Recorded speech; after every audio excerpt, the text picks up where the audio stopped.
Dear students. आज का हमारा टॉपिक है जनरल प्रॉपर्टीज़ ऑफ बेसिस।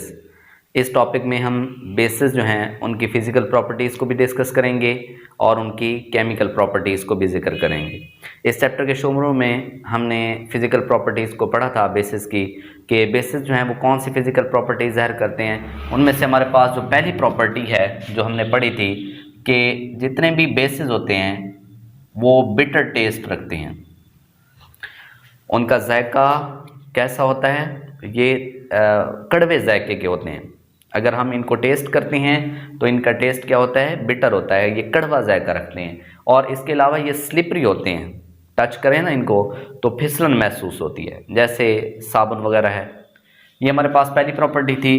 दूसरी प्रॉपर्टी इसकी क्या थी कि जितने भी बेसिस होते हैं वो रेड लिटमस जो है उसको कन्वर्ट कर देते हैं ब्लू लिटमस में। लिटमस के कलर जो है उसमें तब्दीली पैदा करते हैं। रेड लिटमस जो है उसके कलर को क्या कर देते हैं? ब्लू में कन्वर्ट कर देते हैं। उसके बाद तीसरी इनकी प्रॉपर्टी क्या है कि जिस तरह आपने एसिड के मुतालिक पढ़ा था कि एसिड जो हैं वो क्रोसिव होते हैं, लेकिन जितने भी बेसिस होते हैं वो तकरीबन मोस्टली नॉन क्रोसिव होते हैं। नॉन क्रोसिव का मतलब क्या होता है कि ये टिश्यूज़ वगैरह को, जल्द वगैरह को नुकसान नहीं पहुंचाते अगर उसके ऊपर ये लग जाएं। लेकिन दो ऐसे बेसिस हैं जो अगर कंसनट्रेटेड फॉर्म में होंगे तो फिर वो क्रोसिव होंगे। जैसे for example concentrated sodium hydroxide और पोटाशियम हाइड्रोक्साइड, ये दो वो बेसिस हैं। अगर ये कंसनट्रेटेड है, ठीक है जी, तो कंसनट्रेटेड फॉर्म में ये क्रोसिव होते हैं। अदरवाइज जितने भी बाकी बेसिस होते हैं वो मोस्टली क्या होते हैं? नॉन क्रोसिव होते हैं। ये इसकी तीसरी प्रॉपर्टी है। और फोर्थ इसकी प्रॉपर्टी ये है कि इनके जो एक्वस सॉल्यूशन होते हैं, बेसिस के एक्वस सॉल्यूशन, ये इलेक्ट्रिसिटी को कंडक्ट कर सकते हैं। तो ये इलेक्ट्रिसिटी को क्या करते हैं? Conduct electricity. तो ये इलेक्ट्रिसिटी को कंडक्ट कर सकते हैं किस फॉर्म में? इनके एक्वस सॉल्यूशंस। इनके एक्वस सॉल्यूशन जो होते हैं वो इलेक्ट्रिसिटी के अच्छे कंडक्टर होते हैं। इलेक्ट्रिसिटी को वो आसानी से अपने अंदर से कंडक्ट कर सकते हैं। तो ये थी फिजिकल प्रॉपर्टीज। अब आते हैं केमिकल प्रॉपर्टीज की तरफ। केमिकल प्रॉपर्टीज जो हैं, जैसे हमने पहले पढ़ा है, ये केमिकल रिएक्शंस होते हैं। बेसिस जो होते हैं वो दूसरी स्पीशीज के साथ, दूसरी अशिया के साथ, दूसरे सब्सटेंस के साथ, कंपाउंड्स के साथ, मॉलिक्यूल्स के साथ किस तरह के रिएक्शन जाहिर करती हैं, इसको हमने यहाँ पर केमिकल प्रॉपर्टीज में डिस्कस करना है। तो बेसिस जो है इनका पहला केमिकल रिएक्शन जो है वो है एसिड्स के साथ, रिएक्शन विद एसिड्स। अब डियर स्टूडेंट्स, आपने याद रखना है कि जब भी कोई बेस रिएक्ट करता है किसी एसिड के साथ, जब भी कोई बेस रिएक्ट करेगा किसी एसिड के साथ तो उसके नतीजे में वो दो प्रोडक्ट बनाएगा। ये हमने एसिड की केमिकल प्रॉपर्टीज में पढ़ा हुआ है। दो प्रोडक्ट कौन से बनेंगे? नंबर वन जो है यहाँ पर एक साल्ट बनेगा और उसके साथ क्या बनेगा? पानी। जैसे for example according to book जो रिएक्शन लिखा हुआ है उसको हम बाद में देखते हैं। पहले हम एक बिल्कुल आसान सा सिंपल सा रिएक्शन देख लेते हैं। जैसे हमारे पास कोई बेस है NaOH, sodium hydroxide, caustic soda, ये एक बेस है। अब फॉर एग्जांपल ये रिएक्शन कर रहा है HCl के साथ। अब इन दोनों का जब आपस में रिएक्शन होता है, इस रिएक्शन के नतीजे में क्या होता है कि ये जो एसिड है, ठीक है, इसके ये हाइड्रोजन आयन जो है इसको निकाल देता है। ठीक है, ये हाइड्रोजन आयन जो है इसका तबादला करता है दूसरी तरफ जो बेस होता है उसके पॉजिटिव आयन के साथ। अब देखें ये बेस है NaOH, इसमें सोडियम जो होती है ये चूंकि मेटल है, ये इलेक्ट्रॉन लूज करती है, ये पॉजिटिव चार्ज की हामिल होती है। तो यहाँ पर ये पॉजिटिव चार्ज वाली स्पीशीज है। एसिड जो है उसका हाइड्रोजन क्या करता है कि बेस जो है उसकी पॉजिटिव चार्ज वाली स्पीशीज को रिप्लेस कर देता है, यानी खुद इधर आ जाता है और ये जो पॉजिटिव चार्ज वाली स्पीशीज होती है, पॉजिटिव चार्ज वाला आयन होता है, वो इधर एसिड जो है उसके हाइड्रोजन की जगह पर चला जाता है। तो Na जो है वो इधर आ जाएगा, H इधर चला जाएगा। Na जब इधर आ जाएगा क्या बन जाएगा? NaCl। और हम सब जानते हैं कि NaCl जो है वो एक साल्ट है, नमक। और जब H इधर आ जाएगा, H और OH मिलकर क्या बना देंगे? H2O बना देंगे। तो जैसे आपने देखा एक बेस जो है वो एसिड के साथ रिएक्ट करके क्या बना रहा है? साल्ट और वाटर। इस तरह दूसरा हमारे पास केमिकल रिएक्शन है अकॉर्डिंग टू बुक। हमारे पास दो मॉलिक्यूल हैं पोटाशियम हाइड्रोक्साइड के। अब ये दो मॉलिक्यूल पोटाशियम हाइड्रोक्साइड के रिएक्ट कर रहे हैं सल्फ्यूरिक एसिड के साथ H2SO4। अब ये जब रिएक्शन होगा एसिड जो है इसके पास कितने हाइड्रोजन है, 2 हाइड्रोजन। इधर ये जो बेस है इसके पास पॉजिटिव चार्ज वाली स्पीशीज, पॉजिटिव चार्ज वाला आयन कौन सा है, पोटाशियम। अब पोटाशियम जो है उसके कितने यहाँ पर आए, 2 स्पीशीज हैं, तो ये दोनों इधर आ जाएंगी, ये H2 जो है ये इधर आ जाएगा, ठीक है। अब इसके नतीजे में क्या होगा, यहाँ पर बनेगा K2SO4, ठीक है जी, 2 पोटाशियम इधर आ जाएंगे, ये सल्फेट के साथ मिलेंगे, K2SO4 बन जाएगा, और 2 हाइड्रोजन और 2 हाइड्रोक्सल ये मिलकर क्या बना देंगे, 2 मॉलिक्यूल वाटर के, 2H2O बन जाएगा। अच्छा प्यारे बच्चों, यहाँ पर आपने एक पॉइंट जहन में रखना है कि जब भी एसिड और बेस रिएक्शन करते हैं, इस रिएक्शन की टाइप को हम नाम देते हैं न्यूट्रलाइजेशन रिएक्शन। ये रिएक्शन की टाइप हमारे पास क्या कहलाती है, न्यूट्रलाइजेशन रिएक्शन। अब न्यूट्रलाइजेशन रिएक्शन क्या होता है, न्यूट्रल का मतलब होता है किसी चीज़ का असर ना होना, कोई चीज़ बेअसर हो जाए तो वो न्यूट्रल होती है, ठीक है जी। अब यहाँ पर क्या होता है कि जब एक बेस और एक एसिड ये आपस में रिएक्ट करती हैं तो बेस जो है उसकी बेसिडिटी खत्म हो जाती है, बेस अपनी प्रॉपर्टीज लूज कर देता है, बेस की प्रॉपर्टीज खत्म हो गई। एसिड जो है उसकी एसिडिटी खत्म हो जाती है। अब दोनों जो हैं वो चूंकि एक दूसरे के असर को ख़त्म कर रहे हैं, ठीक है, एक दूसरे को यानी कि एक दूसरे का असर जो है वो ज़ाइल हो रहा है, तो इस तरह का जो रिएक्शन होगा उसको हम क्या कहेंगे, न्यूट्रलाइजेशन रिएक्शन। और इस रिएक्शन के नतीजे में हमारे पास प्रोडक्ट कौन सा बनेगा, साल्ट और वाटर बनेगा। तो ये हमारे पास पहला रिएक्शन हो गया बेसिस का, किसके साथ, एसिड के साथ। अब दूसरा रिएक्शन जो है वो है अमोनियम साल्ट के साथ, अमोनियम साल्ट्स। अच्छा प्यारे बच्चों, यहां पर हम बार बार वर्ड इस्तेमाल कर रहे हैं साल्ट्स का। साल्ट्स क्या होते हैं, साल्ट्स जो हैं इनके मुतालिक आपने एक कंसेप्ट, एक पॉइंट ध्यान में रखना है कि ऐसे तमाम कंपाउंड्स जिनके आखिर पर आ जाए SO4, ठीक है, SO4 किसे कहा जाता है, ये हमने 9th क्लास में पढ़ा था, सल्फेट को, ठीक है जी। ऐसे तमाम कंपाउंड जिनके आखिर पर SO4 आ रहा हो वो साल्ट होंगे, सल्फेट आ रहा हो।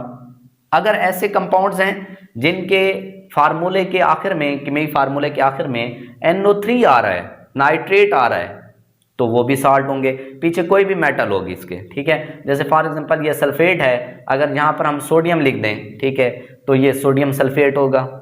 अब यहाँ पर पोटाशियम लिख दें, जैसे यहाँ पर ये हमने लिखा हुआ है K2, आगे क्या है SO4, कंपाउंड के आखिर पर क्या आ रहा है SO4, ये सल्फेट है, तो पोटाशियम सल्फेट ये क्या होगा, साल्ट होगा।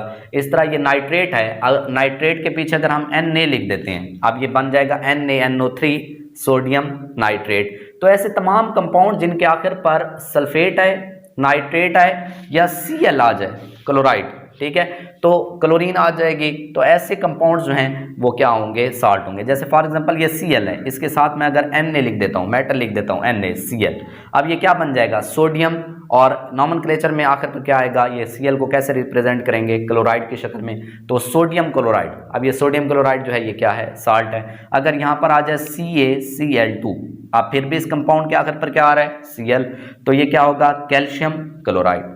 तो ऐसे तमाम कंपाउंड्स जिनके आखिर पर सल्फेट आ जाए, नाइट्रेट आ जाए, या क्लोराइड आ जाए, तो ये उन कंपाउंड्स को आप क्या नाम देंगे, साल्ट्स का नाम देंगे। अब यहाँ पर हमने रिएक्शन पढ़ना है दूसरा बेसिस का अमोनियम साल्ट्स के साथ। अमोनियम जो है इसके मुतालिक चूँकि हम पहले भी बात कर चुके हैं, अमोनियम जो है उसका फार्मूला होता है NH4, ठीक है, और ये चूँकि एक रेडिकल है, ठीक है, एटम का मजमुआ है और इसके ऊपर चार्ज भी है। इसके अलावा ये जो अमोनियम है ये बनता कैसे है, जब अमोनिया का एक मॉलिक्यूल रिएक्ट करता है किसी प्रोटॉन के साथ, तो इन दोनों के रिएक्शन में हमारे पास क्या हासिल हो जाता है, NH4+, हमारे पास अमोनियम हासिल हो जाता है। अब याद रखिए कि ऐसे तमाम कंपाउंड्स, ऐसे तमाम साल्ट्स, यानी ऐसे तमाम कंपाउंड जिनमें सल्फेट, नाइट्रेट या क्लोराइड वगैरह हों और उनके शुरू में NH4 हो, NH4 शुरू में, यहाँ पर ये जो साल्ट्स होंगे उनके आखिर पर फार्मूले के आखिर में SO4 होगा, NO3 होगा या Cl होगा, और जो अमोनियम साल्ट्स होंगे उन कंपाउंड्स के शुरू में क्या मौजूद होगा, NH4। आगे फिर इनमें से कोई चीज़ हो सकती है, जैसे अगर हम यहाँ पर Cl लिख दें, अब ये अमोनियम और ये क्या बन जाएगा, क्लोराइड। तो ये अमोनियम साल्ट्स होते हैं, उनके कंपाउंड्स के शुरू में क्या मौजूद होता है, NH4। ये आपने एक निशानी जो है इसको जहन में रखनी है कि अमोनियम साल्ट्स जो है उनके शुरू में क्या होगा, NH4 होगा।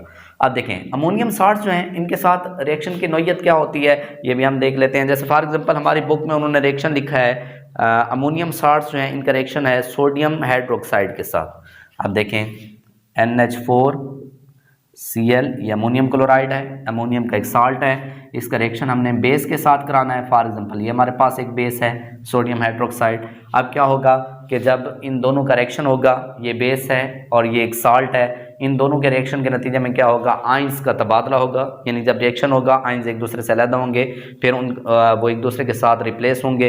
रिप्लेस होने के बाद यहाँ पर हमारे पास एक चीज़ बनेगी, वो है जी NaCl, यानी कि हमारे पास हासिल होगा एक साल्ट। उसके साथ यहाँ पर सबसे बड़ी चीज़ जो है वो अमोनिया गैस का अखराज है। इस केमिकल रिएक्शन में जब अमोनियम साल्ट और एक बेस का रिएक्शन होता है तो अमोनिया गैस जो होती है वो एटमॉस्फेयर के अंदर चली जाती है। तो यहाँ से अमोनिया जो है उसका वो गैस की शक्ल में यहाँ से निकल जाएगी। ये मैंने तीर का निशान ऊपर की जानिब लगाया है। इसका मतलब ये है कि इस रिएक्शन के दौरान जब ये गैस पैदा होगी तो ये एटमॉस्फेयर के अंदर चली जाएगी, रिलीज हो जाएगी, ठीक है। और उसके अलावा यहाँ पर क्या पैदा होगा, पानी। तो अब यहाँ पर कंसेप्ट क्या है, कंसेप्ट ये है कि अमोनियम साल्ट्स जब किसी भी बेस के साथ रिएक्शन करते हैं तो उस रिएक्शन के नतीजे में वो 3 प्रोडक्ट बनाते हैं। एक साल्ट बनता है, उसके साथ अमोनिया गैस बनती है, ठीक है, और तीसरा प्रोडक्ट क्या बनता है, पानी बनता है। डियर स्टूडेंट्स, हमारे पास लास्ट केमिकल रिएक्शन है बेसिस का। बेसिस जो हैं उनकी हमने प्रेसिपिटेशन पढ़नी है, प्रेसिपिटेशन ऑफ हाइड्रोक्साइड्स। ये हमारे पास लास्ट हेडिंग है। प्रेसिपिटेट का मतलब क्या होता है, प्रेसिपिटेट कहते हैं रसूब साजी को। रसूब साजी का मतलब क्या होता है कि कोई भी चीज़ है वो आपके पास सॉलिड फॉर्म में हासिल होती है, ठीक है जी, उसके आपके पास क्रिस्टल बनते हैं तो उसको आप क्या नाम देते हैं, प्रेसिपिटेट का नाम देते हैं। उर्दू में हम इसे रसूब साजी भी कहते हैं, रसूब भी कहते हैं। अब ये प्रेसिपिटेशन ऑफ हाइड्रोक्साइड क्या है प्यारे बच्चों, इसमें ये होता है कि कोई भी आपके पास साल्ट होता है, साल्ट किसका होता है, हैवी मेटल्स का। हैवी मेटल्स जैसे कापर वगैरह हो गई, ठीक है जी, तो कापर वगैरह आयरन है, तो इनके जो साल्ट्स होते हैं, ठीक है, उनका रिएक्शन होता है किसी बेस के साथ, ठीक है। बात को समझें कि साल्ट्स, हैवी मेटल के साल्ट्स रिएक्ट करते हैं किसी भी बेस के साथ। अब इस रिएक्शन के नतीजे में हमारे पास 2 प्रोडक्ट हासिल होते हैं। एक अगेन हमारे पास बेस बनता है और दूसरा जो है वो हमारे पास हासिल होता है कोई साल्ट। यहाँ पर एक पॉइंट ध्यान में रखिए कि ये जो बेस आपके पास हासिल होगा ये किस शक्ल में होगा, ये प्रेसिपिटेट की शक्ल में होगा, ये रसूब की शक्ल में आपके पास हासिल होगा, इसके रसूब बनेंगे, ये इनसॉल्युबल फॉर्म में होगा। जिस भी आप यानी कि बर्तन के अंदर, फ्लास्क वगैरह के अंदर ये केमिकल रिएक्शन कराएंगे, उस फ्लास्क के बॉटम में, उस फ्लास्क के पेंदे में ये चीज़ आपको ठोस शक्ल में हासिल हो जाएगी। और साथ में ये साल्ट हासिल होगा, ये साल्ट जो है ये एक्वस फॉर्म में होगा, ठीक है जी। अब ये रिएक्शन जो है इसमें ये होता है कि मुख्तलिफ हैवी मेटल्स के साल्ट्स मुख्तलिफ बेसिस के साथ रिएक्ट करते हैं और उसके नतीजे में वो मुख्तलिफ आगे जो नए प्रोडक्ट बतौर बेस बनता है प्रेसिपिटेट की शक्ल में। ये जो प्रेसिपिटेट होते हैं इनके मुख्तलिफ कलर्स होते हैं और साथ में क्या बन जाता है, एक साल्ट बन जाता है। जैसे हमारे पास बुक में जो केमिकल रिएक्शन है उसमें सबसे पहले उन्होंने रिएक्शन करवाया है कॉपर सल्फेट का। ये रिएक्शन है जी सोडियम हाइड्रोक्साइड के साथ। 2 मॉलिक्यूल सोडियम हाइड्रोक्साइड के हैं, ये 2 हमने क्यों लगाया है, ताकि मसावात को बैलेंस किया जा सके। अब इस रिएक्शन के नतीजे में क्या होगा, हमारे पास सबसे पहले एक साल्ट बनेगा, वो साल्ट होगा CuOH होल ट्वाइस। इस रिएक्शन के नतीजे में हमारे पास जो बेस हासिल होगा, ये बेस जो है ये इसके प्रेसिपिटेट हासिल होंगे, ये ठोस शक्ल में हमारे पास होगा और इसका जो कलर है वो होगा ब्लू, ठीक है, ये नीले रंग का होगा। और उसके साथ यहाँ पर साल्ट बनेगा Na2SO4, ठीक है जी। इस तरह अगर हमारे पास एक और साल्ट हो, जैसे फॉर एग्जांपल हमारे पास दूसरा साल्ट है जिंक क्लोराइड का, Z, हमारे पास जिंक क्लोराइड है। ये जिंक जो है ये एक हैवी मेटल है, ये उसका साल्ट है जिंक क्लोराइड। अब इसका रिएक्शन हो रहा है सोडियम हाइड्रोक्साइड के साथ 2NaOH, 2 मॉलिक्यूल है सोडियम हाइड्रोक्साइड के, ये मसावात इस केमिकल इक्वेशन को हमने बैलेंस करने के लिए लगाया है। अब ये रिएक्शन होगा, आयंस जो हैं वो तबादला करेंगे, इस तबादले के बाद हमारे पास एक बेस हासिल होगा ZnOH whole twice, zinc hydroxide. अब ये जिंक हाइड्रोक्साइड जो है ये किस फॉर्म में हासिल होगा, प्रेसिपिटेट की शक्ल में, और इसका प्रेसिपिटेट जो है वो किस कलर का होगा, वाइट कलर के। इसके प्रेसिपिटेट, इसके जो रसूब होंगे वो वाइट कलर के होंगे, और उसके साथ हमारे पास एक सॉल्युबल साल्ट हासिल होगा सोडियम क्लोराइड। इस तरह और भी बहुत सारे आपके सिलेबस का हिस्सा हैं, आप उनको प्रैक्टिस करेंगे। तो ये था प्यारे बच्चों हमारा topic general properties of basis, जिसमें हमने पहले फिजिकल प्रॉपर्टीज़ पर बात की, उसके बाद हमने बेसिस जो हैं उनकी केमिकल प्रॉपर्टीज़ को डिस्कस किया। सबसे पहले हमने न्यूट्रलाइजेशन मेथड पढ़ा। न्यूट्रलाइजेशन मेथड क्या होता है कि जब भी कोई बेस किसी एसिड के साथ रिएक्शन करता है तो इस रिएक्शन के नतीजे में दो प्रोडक्ट बनते हैं, साल्ट और वाटर। अब होता यह है कि एसिड जो है जब वो बेस के साथ रिएक्शन करेगा तो दोनों जो हैं वो एक दूसरे के इफेक्ट को कैंसिल कर देते हैं, इसलिए ये न्यूट्रलाइजेशन मेथड है। एसिड एसिडिटी खो देता है, बेस जो है वो अपनी बेसिडिटी खो देता है, दोनों की प्रॉपर्टीज़ खत्म हो जाती हैं, नए प्रोडक्ट बन जाते हैं साल्ट और वाटर। दूसरा रिएक्शन जो है वो हमने पढ़ा था बेसिस का अमोनियम साल्ट्स के साथ। अमोनियम साल्ट्स का मैंने आपको हिंट बताया। अमोनियम साल्ट्स क्या होंगे, ऐसे तमाम साल्ट्स, यानी साल्ट्स क्या होंगे जिनके आखिर पर SO4 होगा, NO3 होगा, Cl होगा, और इन साल्ट्स के अगर शुरू में, ठीक है जी, NH4 आ जाए तो वो अमोनियम साल्ट्स होंगे। याद रखिए कि अमोनियम साल्ट्स किसी भी बेस के साथ जब रिएक्ट करते हैं तो इस रिएक्शन के नतीजे में तीन प्रोडक्ट बनते हैं। सबसे पहला प्रोडक्ट साल्ट है, दूसरा प्रोडक्ट जो है वो हमारे पास अमोनिया गैस जो है वो रिएक्शन के दौरान रिलीज होती है, और तीसरा प्रोडक्ट जो है वो हमारे पास वाटर होता है। और आखिरी जो हमने रिएक्शन पढ़ा वो है प्रेसिपिटेशन ऑफ हाइड्रोक्साइड्स। जो बेसेस होते हैं, ठीक है जी, उनके अंदर चूँकि हाइड्रोक्साइड मौजूद होता है उनके मॉलिक्यूलर फार्मूले के अंदर, तो हाइड्रोक्साइड जो होते हैं उनके हम प्रेसिपिटेशन करते हैं, उनके रसूब साजी करते हैं। इसमें क्या ये अमल के किस तरह आगे बढ़ता है कि कोई भी हमारे पास हैवी मेटल जो है उनका साल्ट होता है, इस साल्ट का हम रिएक्शन कराते हैं किसी बेस के साथ। जब वो बेस के साथ रिएक्ट करता है तो हमारे पास दो प्रोडक्ट बनते हैं। अगेन हमारे पास एक बेस हासिल होता है और साथ में कोई साल्ट होता है। अब ये जो बेस हासिल होता है इसके हमारे पास प्रेसिपिटेट बनते हैं, ये ठोस शक्ल में होता है, रसूब की शक्ल में होता है, और हर प्रेसिपिटेट, हर रसूब जो है वो अपना एक कलर देता है। जैसे यहाँ पर हमने देखा कि कॉपर सल्फेट जो है इसने जब रिएक्शन किया सोडियम हाइड्रोक्साइड के साथ तो इसके नतीजे में जो कॉपर हाइड्रोक्साइड बना ये हमारे पास किस रंग का था, नीले रंग का, ब्लू रंग का, और साथ में हमारे पास एक साल्ट हासिल हो गया। इस तरह जिंक क्लोराइड है, ये जब किसी भी बेस के साथ रिएक्ट करेगा तो इसमें जो हाइड्रोक्साइड होंगे वो प्रेसिपिटेट की शक्ल में आ जाएंगे, वो मेटेलिक साल्ट जो होगा उसके मेटल के साथ रिएक्ट करके वो एक प्रेसिपिटेट बनाएंगे, एक बेस बनाएंगे, और वो प्रेसिपिटेट जो है यहाँ पर जिंक हाइड्रोक्साइड का किस शक्ल का होगा, किस उसका रंग कैसा होगा, वो वाइट कलर का होगा, और साथ में क्या बनेगा, एक साल्ट। इस तरह हमारे सिलेबस में और भी दिए हुए हैं, आप उनको प्रैक्टिस करें।